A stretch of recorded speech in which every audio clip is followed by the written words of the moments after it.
Olá, você que acompanha o Primeira Trave aqui no YouTube, certo? Sejam muito bem-vindos a mais um vídeo, mais uma análise aqui do canal. Dessa vez vamos falar da Recopa Sul-Americana, jogo de ida que aconteceu lá na Argentina, Lanús 1, Flamengo 0. E vamos falar muito sobre tudo o que faltou do Flamengo, tanto da parte ofensiva, quanto defensiva, quanto técnica, quanto tática. Faltou muita coisa para o time do Flamengo nesse jogo e são alertas preocupantes aí para a sequência da temporada que condizem com o que vem acontecendo também neste começo de ano de 2026 no time do Felipe Luiz. Antes da gente começar a análise, lembrar você de se inscrever no canal para receber os próximos conteúdos, deixar seu like no vídeo que ajuda bastante o trabalho por aqui, compartilhar, claro, com aquele seu amigo que gosta de uma boa análise tática e também comentar o que você achou da partida, certo? Então, sem mais delongas, vamos aqui para o campinho para mostrar como o time do Flamengo foi escalado a princípio. O time titular com Rossi no gol, linha de 4 com Varela, Léo Ortiz, Léo Pereira e Alex Sandro,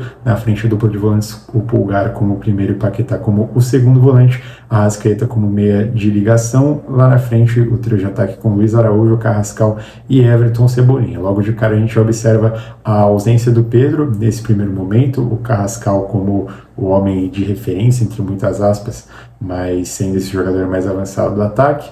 Luiz Araújo de um lado, Everton Cebolinha do outro, dois jogadores que oscilam, né, entre o banco e a titularidade, e principalmente o Luiz Araújo nesses últimos meses teve pouco espaço, agora como titular então nesse jogo bastante decisivo da Recopa. Nesse primeiro momento gostaria de destacar como o Flamengo começou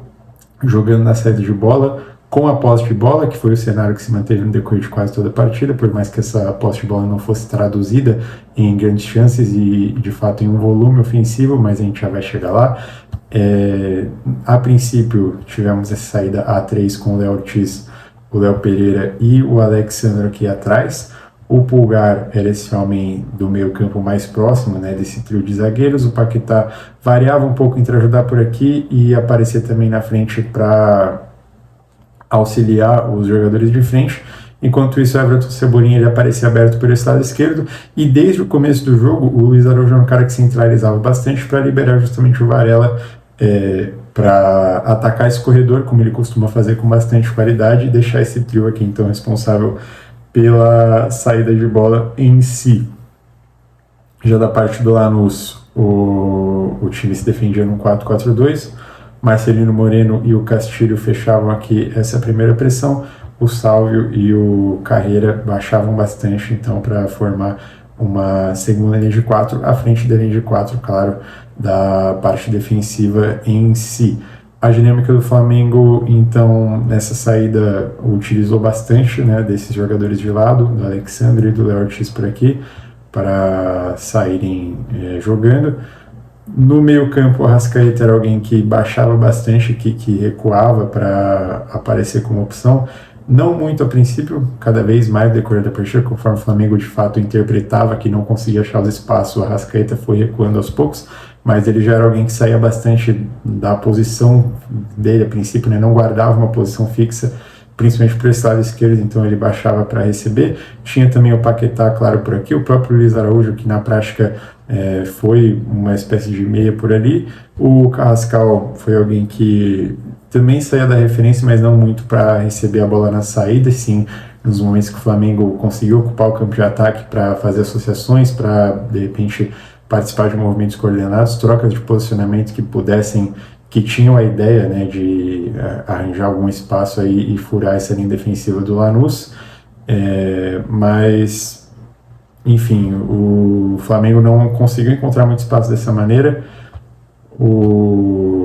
A defesa do Lanús estava muito bem ajeitada, principalmente nas longas perseguições ao Arrascaeta. Ora você tinha o Medina aqui acompanhando ele por onde quer que ele fosse, ora você tinha o Cardoso também, o próprio Esquerdos em momentos de transição, quando a defesa do Lanús não estava recomposta, o Esquerdos era quem acompanhava essas descidas do Arrascaeta, então o camisa 10 do Flamengo foi bastante limitado, né? O potencial dele foi bastante nerfado, por assim dizer, no decorrer da partida, e chegou um momento que o Flamengo mudou um pouco essa estratégia de uma forma que pudesse alargar mais esse volume que causasse lá na frente e pudesse, claro, por si só também causar mais volume, até com uma orientação inusitada, que foi centralizar mais o Everton Cebolinha, que diferente do Luiz Araújo não tem tanto esse costume de jogar como uma espécie de meia na prática, e liberar o Alex Sandro, para da mesma forma que o Varela, ser agudo agora por esse lado esquerdo, tanto quanto o lateral chileno vinha sendo. Então você acabava tendo tanto o Everton Cebolinha quanto o próprio Luiz Araújo centralizando, o Varela e o Alex Sandro alargando o campo, claro, com bastante apoio defensivo aqui desses pontas do time do Lanús. Você tinha também, claro, o Arrascaeta circulando por aqui, né, no meio, para trás. E a saída do Flamengo continuava sendo uma saída a 3, só que dessa vez com o Pulgar se colocando entre os zagueiros, o Léo Pereira abrindo pelo lado esquerdo e o Léo Ortiz continuando então por esse lado direito, com o Paquetá exercendo então a função que o Pulgar vinha fazendo até então, com bastante qualidade, né, na teoria, para comandar, conduzir essa saída de bola do time do Flamengo. Foi algo que fez o time melhorar, o time do Felipe Luiz melhorar no primeiro tempo, ali na segunda metade, principalmente dos 30 minutos em diante. Houve momentos que o Everton Cebolinha principalmente recebia por aqui e conseguia fazer essa ideia da escalação do Carrascal funcionar de fato, que era a questão dele sair da referência, de fazer associações, de participar de movimentos coordenados e trocas de posicionamento que fizessem em algum momento alguém sair em profundidade na cara do gol, como foi o caso do Everton Cebolinha, né, na única finalização no alvo do Flamengo, que ele saiu na cara do gol, acabou desperdiçando, acabou não fazendo uma boa finalização. Foi algo que chegou a parecer uma esperança para o time do Flamengo, mas que não se concretizou de fato, porque a defesa do Lanús foi pega de surpresa, mas depois conseguiu se adaptar a esses fatos, sempre com uma linha defensiva bastante sólida, bastante alinhada e também caindo muito pouco, né, nessas armadilhas das trocas de posicionamento do Flamengo. E, claro, né, isso se deve não só aos méritos do Lanús, mas também ao demérito do Flamengo de não conseguir criar essas movimentações de forma ágil o suficiente, né, para que gerassem essa confusão e enganassem a defesa do Lanús. Ficou a impressão que, de fato, principalmente nos momentos que o Lanús não subia muito as linhas, que a defesa ficava muito bem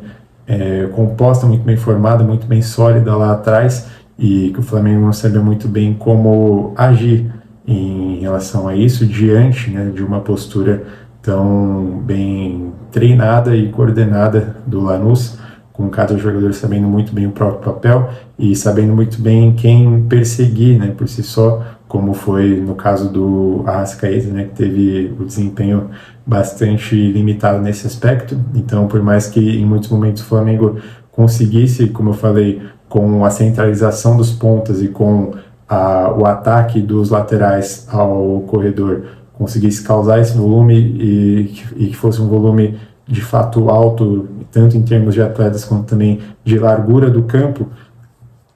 só a presença deles ali por si só não é suficiente, né, diante de uma defesa tão bem orientada. Você precisa que esses movimentos sejam ágeis, você precisa que as trocas de passes também sejam ágeis, e nem sempre foi assim. Em muitos momentos, inclusive de transição, você via ali o Arrascaeta, o Everton Cebolinha recebendo a bola no campo de ataque, mas por conta da recomposição também, os jogadores do Flamengo demorando para atingir o campo de ataque, para aproveitar eventuais espaços. Por mais que existissem os ataques aos corredores em si, eram poucos ataques também às costas da defesa adversária. Também tem, claro, o fato de que a defesa do Lanús estava bastante recuada, principalmente na defensiva lá atrás, dava pouca margem, dava pouca brecha para que essas invasões acontecessem, mas foi uma tentativa pouco feita também pelo Flamengo de tentar encontrar brechas nesse sentido em si, e como se já não bastasse também a falta de efetividade tática e técnica na parte ofensiva, a parte defensiva também deixou a desejar,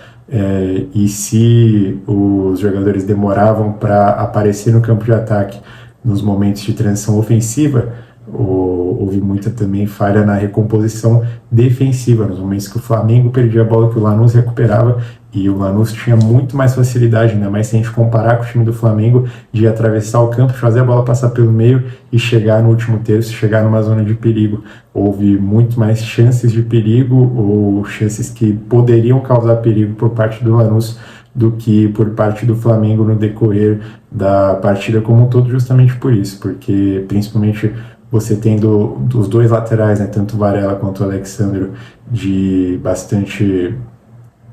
laterais bastante agudos na parte ofensiva, essa recomposição acabou ficando comprometida, exigiu muito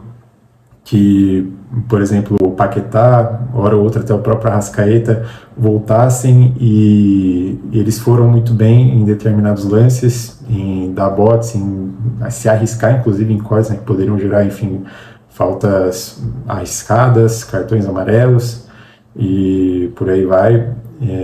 A linha defensiva, a dupla de zaga, né, mais especificamente, ficou bastante exposta nesses momentos, então faltou equilíbrio da parte do Flamengo, que correu riscos demais para pouca efetividade no ataque, e também, claro, correu riscos lá atrás, no sentido de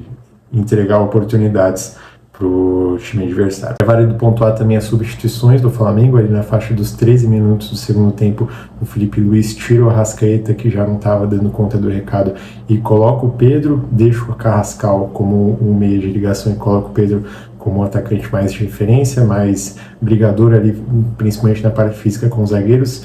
Até funciona de certa forma, porque ele tem duas chances de cabeça que acabam não indo para o gol, nem para a meta do goleiro do Lanús, mas fez sentido, pelo menos naquilo que o Felipe Luiz se propôs a entregar com a troca, já que o ataque móvel, né, o ataque do Carrascal como homem de referência,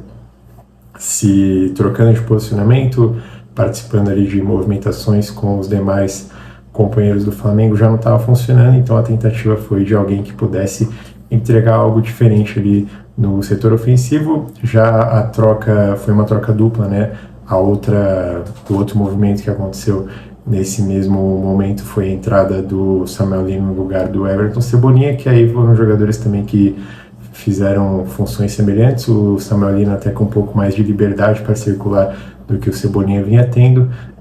não mudou muita coisa de fato. Depois de um tempo, ali já depois dos 30 minutos do segundo tempo, entrou o De La Cruz no lugar do Luiz Araújo. A ideia foi dar um pouquinho mais de liberdade para o Paquetá e fazer o De La Cruz ser esse primeiro homem, então, à frente da saída de bola, que já contava com o trio, né, os dois zagueiros com o Eric Pulgar entre eles. Então essa foi a lógica das substituições ali que o Felipe Luiz tentou aplicar, mas que também não fizeram tanta diferença assim para o Flamengo, tirando, como eu falei, as chances do Pedro em si, que também não levaram o Flamengo muito mais longe do que já estava, tá falado? Então, deixe nos comentários se você concorda, discorda de algum ponto aqui da análise, vamos trocar essa ideia por aí. Não esquece de compartilhar o vídeo, deixar seu like, que ajuda bastante a divulgação do conteúdo, e também se inscrever no canal para receber as próximas análises, certo? Muito obrigado pela audiência, tamo junto e até a próxima.